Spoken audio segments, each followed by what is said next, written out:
It feels like these days we're in the business of losing Black businesses, whether that or not they get purchased by large conglomerates, whether or not they have to close down because of maybe lack of sales, or when we push them away. We're going to have a conversation about Hanifa, apologies, and why you want punishments and reprisals, not actual accountability. Right after the intro.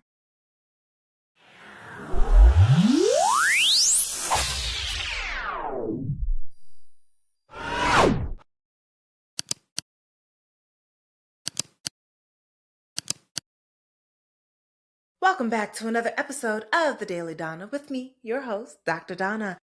And I don't know, I feel sad. I guess I like low key, high key, feel like in a place of mourning just a little bit because I know that for me, I was always looking forward to the next Hanifa drop.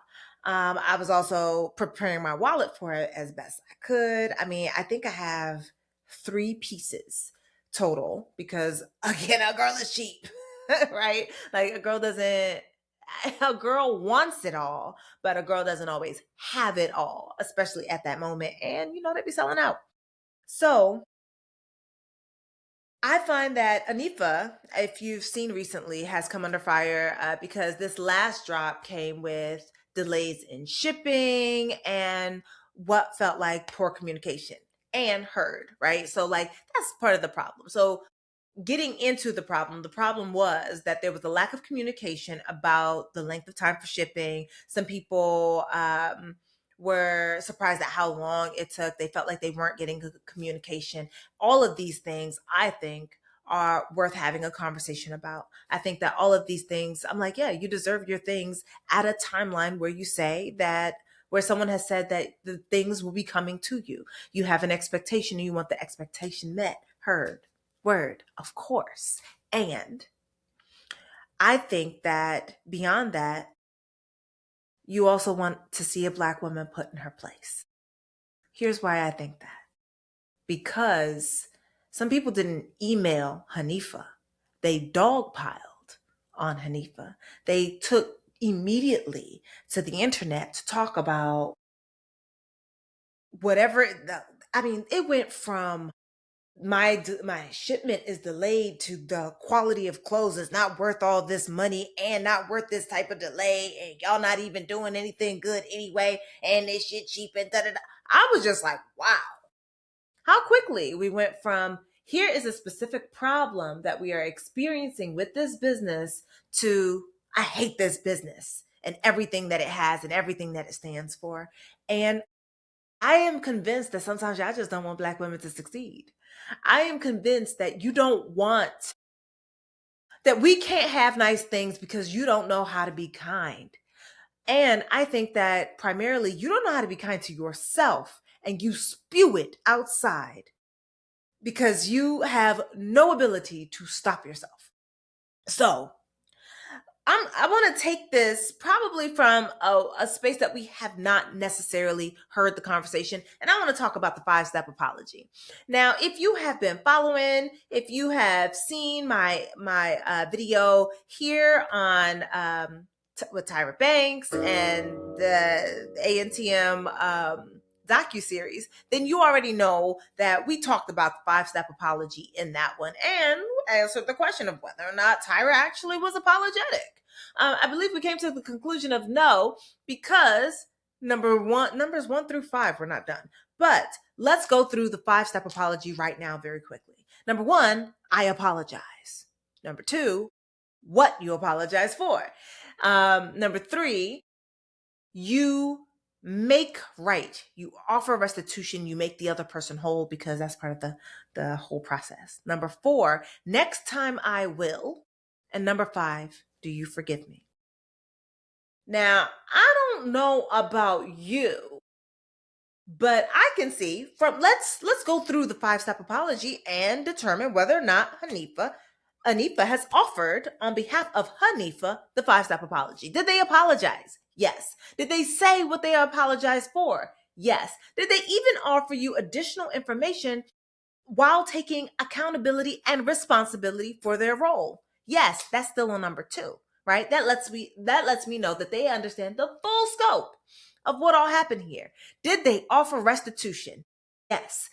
Restitution was offered by way of refunds, by way of emails, apologies. They did a video, tried to make people whole. You want a refund? We gave you a refund. You need a discount? We gave you a discount. We try to get your thing out as soon as possible, offering apologies all the way along.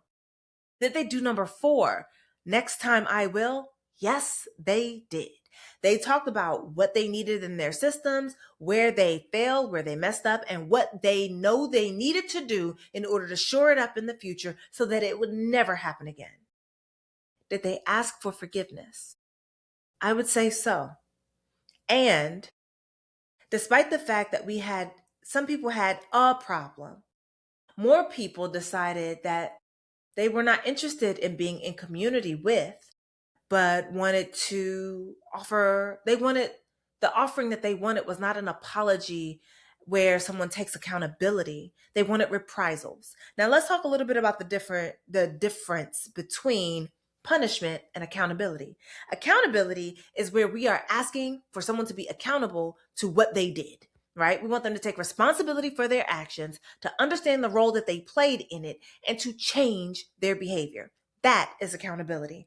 And that means that they need to understand the full scope of what happened, right? So Hanifa being able to offer all of the steps of, okay, we had some stuff stuck at customs. We never had this type of order before. We thought we were prepared. We weren't as prepared as we thought we were. We now know what we need to do. We know what systems we need in the future in order to make sure this does not happen again. Accountability. But accountability also requires us to make a determination, right? Whether or not you forgive them, that's completely up to you. You are not required to forgive. You are not required to continue to shop. You are allowed to hold your ire. Right? You're allowed to do that. And I want to make sure that I say that. You are allowed to feel the way that you feel, to have your emotions and to have your feelings. And we also have to consider what narratives are being told while we're having that. We're going to get to that in a second, because the other piece that I wanted to talk about is the difference between accountability and punishment. And a punishment, on the other hand, it ignores the causes. We don't care. We don't want to know why. We don't want to have a deeper understanding. We don't want to be in conversation with. We want to have power over. We want to lord. We want reprisals. We want control. And I get that, because as Black and Brown people, we have been in a space where we often have no control, where we feel like we don't get the things that we want in the way that we want them. I think that some of us are still reeling in some ways from, this very hard breakup that a lot of us had with Target. And I think that some of us still are wanting maybe a Target experience with our Black businesses. We are wanting the immediacy, we're wanting the perfection, but we're wanting it with a touch of Black that says that it will never leave, that it will never escape, and that they will never take us for granted. And sometimes I can understand that if you did not receive your package in the time that you felt like it should have arrived, it feels like being disrespected. It feels like being out of control. It feels maybe like a breakup with another retail brand, right? But we know what an apology looks like. We just went through it. They apologized, and yet what we're actually asking for is a pound of flesh. We moved away from, we want you to take accountability and make changes and do better. We want better communication, which they offered to do. And it moved into a nasty and disgusting space of, talking badly about the clothes, talking badly about their materials, talking badly about the business overall. So, and I'm thinking, wow, how very quickly we went from, I have a problem with this one thing, to I have a problem with you, your face, your being, that you exist, and I don't like you, right? And it makes me wonder, do we know how to be of two spaces? Right? Do we know how to say, I need you to take accountability because this thing hurts me, because I am upset by this thing, and still enjoy and adore a thing? And Or are we so great at the cognitive dissonance that we erase the story of harm in order to just enjoy the thing that we want, or vice versa, right? And part of the reason I'm asking you that is because some of y'all still go to Target. Target said they don't like you, and you're still there. And you don't offer any criticism toward them. You still shop, right? Walmart ain't never, but you still shop. Starbucks has been trifling for as long as the day is long. They've been trifling. You still go. You still got to have your drink, your drinky drink. Some of you love your fellow LGBT folk. You swear you love them down bad, and yet you're still at Chick-fil-A. You are able to be of two minds and to create reasons for all of those. But where it comes to a Black woman business, a Black owned business, one that has only been really serving you looks since they got here, they are throwawayable. And I would like to know why. I would like to know why it is so easy to throw them away. And I mean, therapists, because we're having this conversation with the therapeutic edge, of course, I have my own inklings. And I'm wondering how much of it is that you felt like she was getting too uppity, too big for her britches, wanted to make sure that you returned her to her place. Whether or not we know it, many of us are agents of the white supremacist delusion. Whether or not we know it, a lot of us, we enact the characteristics of the white supremacist delusion. Some of those are those either or thinking and perfection. Perfection is one of the largest ways that we dehumanize not only ourselves, but others, because perfection says you don't get to be human. You have to be a machine that performs and performs well at 100% every single time. And anytime you fall short, I will fault you for it, because how dare you be anything other than perfect? Perfect is for machines. It's not for people. People are human beings, not human doings. And I think that we forget. I think that we have expectations of perfection for them, which means that we won't allow them grace to be human, to have a mess up, to be able to apologize, to take accountability and create systems that ensure long-term change. We want perfection out the gate while forgetting that they don't have all the same things that other businesses get in order to have anything close to perfection out of the gate. I don't even think that we understand why so many Black owned businesses do pre-order runs as opposed to just being able to lollygag into the store whenever you feel like it and just pick something up. Sometimes businesses cannot afford to have all that inventory that nobody wants. Pre-orders help them to determine how many they should have and to also reduce, like, systemically, right? Like, because the culture, supremacy culture, is ubiquitous, right? It's everywhere. It's not the shark in the water, it's the water. It's it is so profound. It is so ubiquitous that we don't even recognize that in order for the thing to already be in the store where you are, sometimes that means that that thing will end up in a landfill unused, unpurchased, because they're anticipating purchase as opposed to just making it when you order it. So when I see a pre-order sort of thing and I know that they're only doing low quantities, I also know that they're trying to be sustainable for our planet, which I appreciate.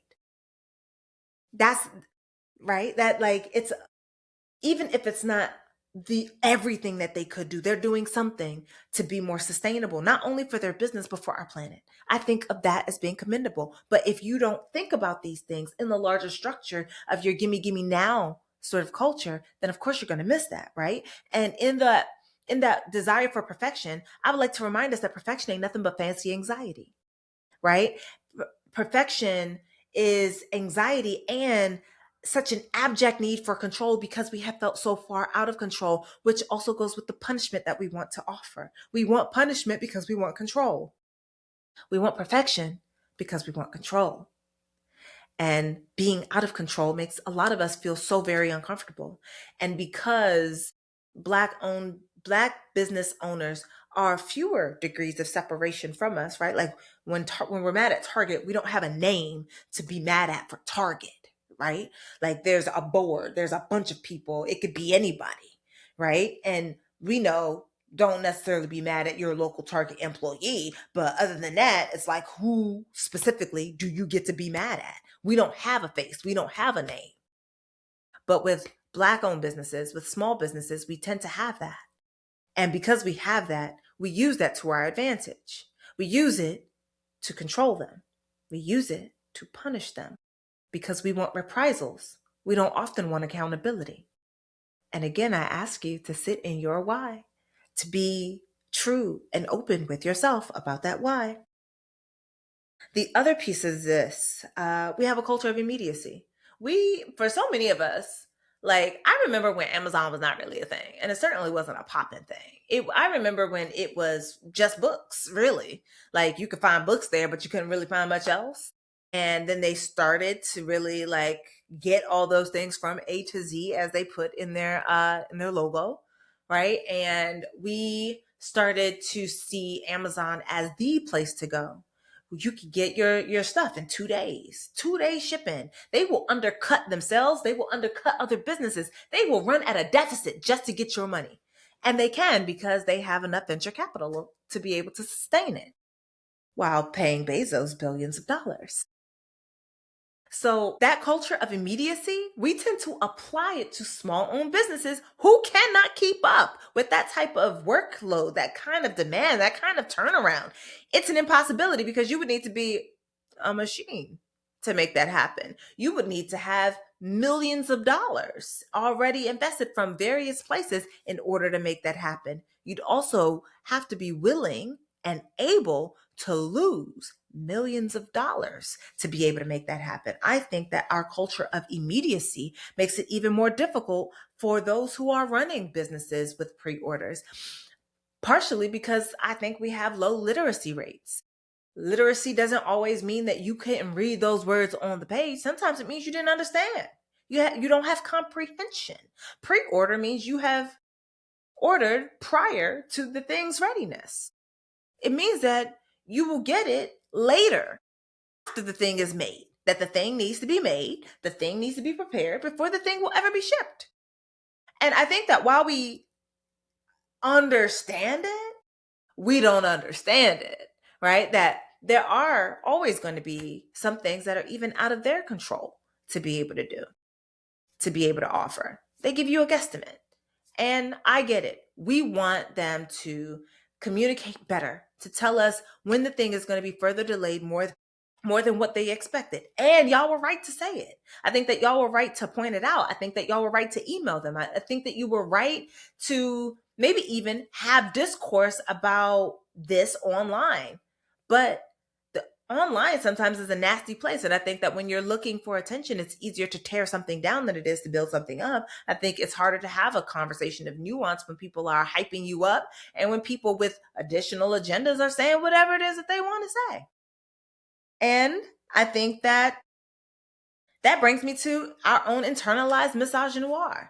Now, for those who don't know, misogynoir is a specific type of misogyny that is given specifically to Black women.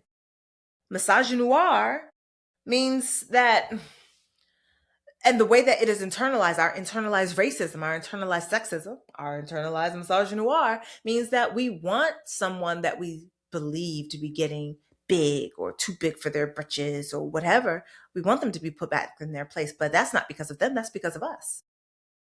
Our low tolerance of being able to see Black women succeed, to see Black women do well, to see Black women achieve, a lot of that has to do with our own self-concept as well as our self-esteem. For those that don't know, I am the author of Drink Water, Mind Your Business, a Black woman's guide to unlearning the BS and healing self-esteem. Self-concept informs self-esteem. And when you have been using what other people think about you, and you have been performing that, you have neither self-concept nor self-esteem. You don't know you, so you can't like you. What you have is self confidence and really not self-confidence. You have confidence in your performance of what other people want. So when you see someone who appears to be living their lives in the way that they like, doing and achieving and gaining and getting, sometimes we have a low tolerance for watching that because we feel the disconnect within ourselves. And so we want to punish the thing that we see. We don't know how to be happy for someone and feel maybe envious, maybe feel jealous, maybe feel sad, maybe feel hurt, and not make our hurts their responsibility. Add to it the idea of competition and those who feel like that Hanifa is a direct threat to their businesses. And now you have a good reason for more people to want to dogpile on this business. I find myself sad, and I find myself with more questions. What does it mean to give and receive an apology? What does it mean to give grace in the face of receiving somebody's apology? What narrative of Black women wells up in you that makes it difficult for you to extend any level of grace, to accept an apology, and not to be seeking punishment? I think that like emotions and feelings are not the same thing. Emotions are physiological, right? They are automatic. They're in our body. You can't do anything about that. You cannot control your emotions. Feelings, on the other hand, that's that it's I think of it as like emotions plus. It's your emotions plus the narrative that you have been giving, usually about that type of emotion, what it means for you to be a person of color, to be Black, to be a woman, to be a man, and experience the emotion, right? So then we can have secondary and tertiary emotions and feelings just based off the primary emotion that we experienced in the first place. I'm wondering what's the narrative that you already have and hold about yourself, about Blackness, about Black womanhood, about Black women businesses that sort of created the Schadenfreude, if that is how you say it, right? Schadenfreude is the pleasure that we receive from someone else's anguish, from someone else's pain. I find myself wondering why so many people seem so joyous at this pain. And to ask the question Hanifa is asking herself, is it worth it? Is it worth it to tear down a business? Is it worth it to be so unkind as to make someone want to stop and have to ask themselves whether or not the vitriol that they experience is worth it? I think my question for you is it worth it? Is it worth it to lose another, well, not lose, but she's putting the business on pause, not restocking, right? Is it worth it? Was the nastiness worth it? Was the lack of grace, was it worth it? That is our episode of the Daily Donna with me, your host, Dr. Donna. I hope that you will take some time to really consider not just what you say, but why you say it, and your relationship with having received an apology with all 5 steps done, and maybe also your relationship with punishment and why we seek it so hard. You are still the bee's knees, and I will see you tomorrow for another episode of the Daily Donna with me, your host, Dr. Donna. Have the day you deserve, or the one you've earned. Bye.